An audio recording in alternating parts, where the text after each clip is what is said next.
kani yung pasabot ng Rio. Kaya ka nang mawala ng gamay, ay bomba.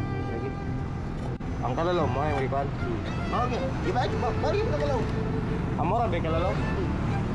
Imo gisakad.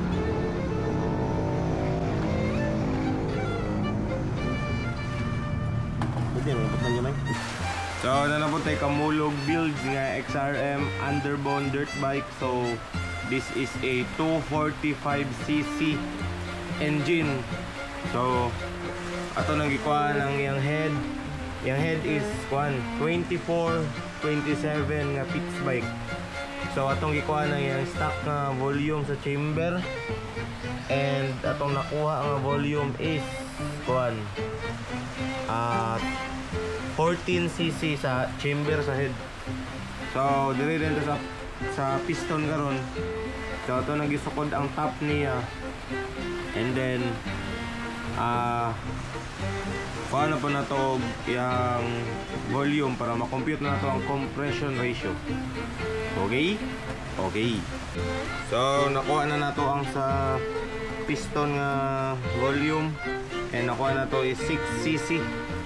So 6 ml. So 14 plus 6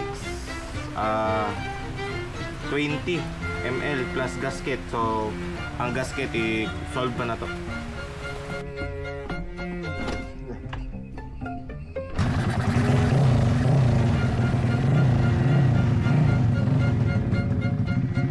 So ato na lang testingan na tong 245cc na XRM. So let's go.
Sound check.